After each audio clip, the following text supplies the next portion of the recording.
ಮೇ 3ನೇ ತಾರೀಕು ನಡೆದಿದ್ದಂತಹ ನೀಟ್ ಪರೀಕ್ಷೆಯನ್ನ ರದ್ದುಗೊಳಿಸಿ ಆದೇಶವನ್ನ ಹೊರಡಿಸಲಾಗಿದೆ.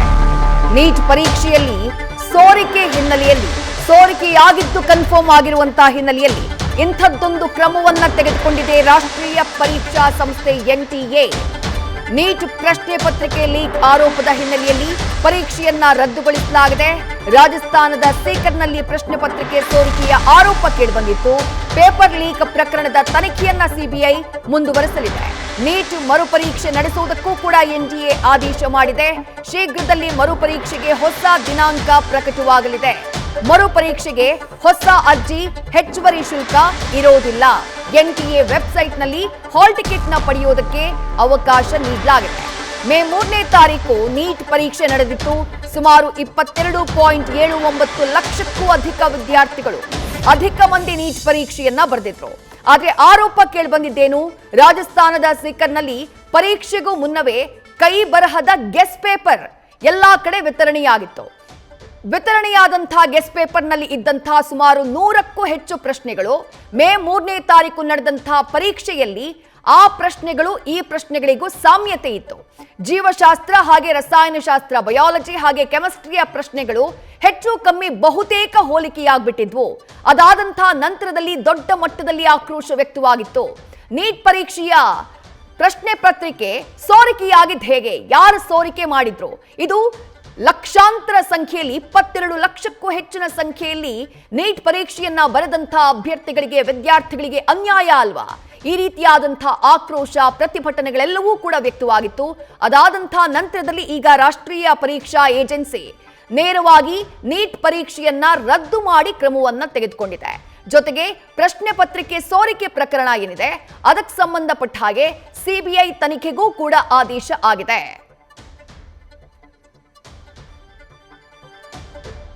ಮೇ 3ನೇ ತಾರೀಕು ನಡೆದಿದ್ದಂತಹ ನೀಟ್ ಪರೀಕ್ಷೆಯನ್ನ 22.79 ಲಕ್ಷಕ್ಕೂ ಅಧಿಕ ವಿದ್ಯಾರ್ಥಿಗಳು ಬರೆದಿದ್ರು. ಮತ್ತಷ್ಟು ಡೀಟೇಲ್ಸ್ ನಮ್ಮ ಪ್ರತಿನಿಧಿ ಚಂದ್ರಮೋಹನ್ ನೀಡ್ತಾ ಹೋಗ್ತಾರೆ. ಚಂದ್ರಮೋಹನ್, 22 ಲಕ್ಷಕ್ಕೂ ಹೆಚ್ಚಿನ ವಿದ್ಯಾರ್ಥಿಗಳು ನೀಟ್ ಪರೀಕ್ಷೆಯನ್ನ ಬರೆದಿದ್ರು. ಅದರ ಹೊರತಾಗಿಯೂ ಪ್ರಶ್ನೆ ಪತ್ರಿಕೆ ಸೋರಿಕೆಯ ಆರೋಪ 2024ರಲ್ಲಿ ಆದಂತಹ ವಿವಾದದ ನಂತರದಲ್ಲಿ NTA ಬಹಳ ದೊಡ್ಡದಾಗಿ ಹೇಳ್ಕೊಂಡಿತ್ತು, ಹೆಗ್ಗಳಿಕೆ ಅಂತ ಹೇಳ್ಕೊಂಡಿತ್ತು, ಇನ್ಯಾವತ್ತೂ ಹಿಂಗಾಗೋದಿಲ್ಲ, ಸೋರಿಕೆಯ ಪ್ರಶ್ನೆಯೇ ಬರೋದಿಲ್ಲ ಅಂತ ಹೇಳಿ. ಆದ್ರೆ ಈ ಬಾರಿ ಮತ್ತೆ ಸೋರಿಕೆಗೆ ಸಂಬಂಧಪಟ್ಟ ಹಾಗೆ ದಾಖಲೆಗಳು ಕೂಡ ಲಭ್ಯವಾಗಿದ್ದಾವೆ. ಈಗ ಮುಂದಿನ ಪರೀಕ್ಷೆ, ಈ ಪರೀಕ್ಷೆ ರದ್ದಾಯ್ತು ಅಂದ್ರೆ ಮತ್ತೆ ಪರೀಕ್ಷೆ ಮಾಡಬೇಕು. ಅದಕ್ಕೆ ಸಂಬಂಧಪಟ್ಟ ಹಾಗೆ ಏನೇನ್ ಕ್ರಮಗಳನ್ನ ತೆಗೆದುಕೊಳ್ಳಲಾಗಿದೆ, ಏನ್ ಘೋಷಣೆಗಳನ್ನ ಮಾಡಲಾಗಿದೆ NTA ಕಡೆಯಿಂದ?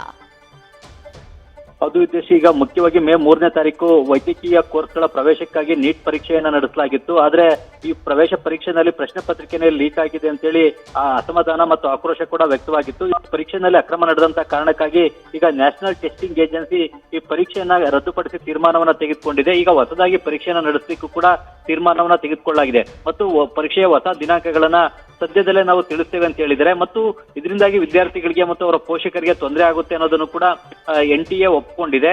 ಆದ್ರೆ ಪರೀಕ್ಷೆಯ ಪ್ರಾವೀತ್ರ್ಯತೆಯನ್ನ ಕಾಪಾಡಲಿಕ್ಕೋಸ್ಕರ, ಜೊತೆಗೆ ಒಂದು ಪರೀಕ್ಷೆ ಸರಿಯಾಗಿ ನಡೀಬೇಕು ಅನ್ನೋ ಕಾರಣಕ್ಕಾಗಿ ಮತ್ತು ಪರೀಕ್ಷೆ ಇಂಟಿಗ್ರಿಟಿಯನ್ನ ಕಾಪಾಡ್ಕೊಳ್ಬೇಕು ಅನ್ನೋ ಕಾರಣಕ್ಕೋಸ್ಕರ ಈಗ ಮರುಪರೀಕ್ಷೆಯನ್ನ ನಡೆಸಕ್ಕೆ ನಾವು ತೀರ್ಮಾನವನ್ನ ತೆಗೆದುಕೊಂಡಿದ್ದೇವೆ.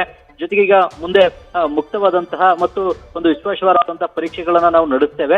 ಆ ನಿಟ್ಟಿನಲ್ಲಿ ಈಗ ನಮ್ಗೆ ಸ್ವಲ್ಪ ಸಮಯಾವಕಾಶ ಬೇಕು. ಈ ಕಾರಣಕ್ಕಾಗಿನೇ ಈ ಹಿಂದೆ ಮೇ 3ರಂದು ನಡೆದಂತಹ ಪರೀಕ್ಷೆಗಳನ್ನ ರದ್ದುಪಡಿಸತಕ್ಕಂತ ತೀರ್ಮಾನವನ್ನು ತೆಗೆದುಕೊಳ್ಳಲಾಗಿದೆ ಮತ್ತು ಇದರ ತನಿಖೆಯನ್ನು ಕೂಡ ಈಗ ಕೇಂದ್ರ ಸರ್ಕಾರ ಸಿಬಿಐಗೆ ವಹಿಸಿದೆ ಅಂತ ಕೂಡ ತಿಳಿಸಿದೆ. ಈ ಒಂದು ಪರೀಕ್ಷಾ ಅಕ್ರಮ ಹೇಗ್ ನಡೀತು ಮತ್ತು ಪರೀಕ್ಷೆ ಪ್ರಶ್ನೆ ಪತ್ರಿಕೆಗಳ ಸೋರಿಕೆ ಹೇಗಾಯ್ತು, ಇದರಲ್ಲಿ ಯಾರ್ಯಾರು ಭಾಗಿಯಾಗಿದ್ದಾರೆ ಅನ್ನೋದ್ರ ಬಗ್ಗೆ ಈಗ ಸಿಬಿಐ ತನಿಖೆಯನ್ನ ನಡೆಸಲಿದೆ ಮತ್ತು ಸಿಬಿಐಗೆ NTA ಕೂಡ ಸಂಪೂರ್ಣವಾದಂತಹ ಸಹಕಾರವನ್ನ ನಾವು ನೀಡ್ತೇವೆ ಮತ್ತು ಎಲ್ಲಾ ಅಗತ್ಯವಾದಂತಹ ದಾಖಲೆಗಳನ್ನ ಅವರು ಸಿಬಿಐಗೂ ಕೂಡ ನೀಡ್ತೇವೆ ಅಂತ ಹೇಳಿ NTA ಕೂಡ ಹೇಳಿದೆ.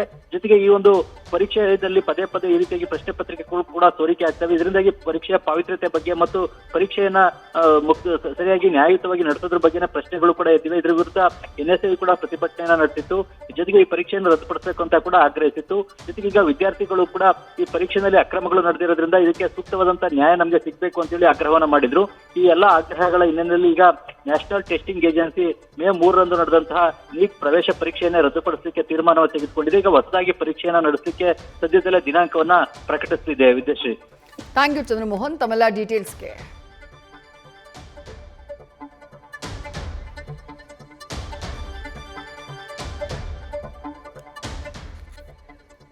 ಮೇ 3ನೇ ತಾರೀಕು ನಡೆದಿದ್ದಂಥ ನೀಟ್ ಪರೀಕ್ಷೆ 22.79 ಲಕ್ಷಕ್ಕೂ ಹೆಚ್ಚು ವಿದ್ಯಾರ್ಥಿಗಳು ಪರೀಕ್ಷೆ ಬರೆದಿದ್ರು.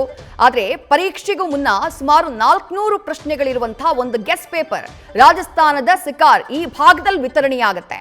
ಅದಾದ ನಂತರ ಟೆಸ್ಟ್ ಮಾಡಿದಾಗ ನೀಟ್ ಪರೀಕ್ಷೆ ಮುಗಿದಂಥ ನಂತರದಲ್ಲಿ ಅದನ್ನ ಹೋಲಿಕೆ ಮಾಡಿದಾಗ ಬಯಾಲಜಿ ಹಾಗೆ ಕೆಮಿಸ್ಟ್ರಿಯ ಸುಮಾರು 100ಕ್ಕೂ ಹೆಚ್ಚು ಪ್ರಶ್ನೆಗಳು ಮೇ 3ನೇ ತಾರೀಕು ನಡೆದಂತಹ ಪರೀಕ್ಷೆಯಲ್ಲಿದ್ದಂತಹ ಪ್ರಶ್ನೆಗಳಿಗೆ ಹೋಲಿಕೆಯಾಗಿತ್ತು.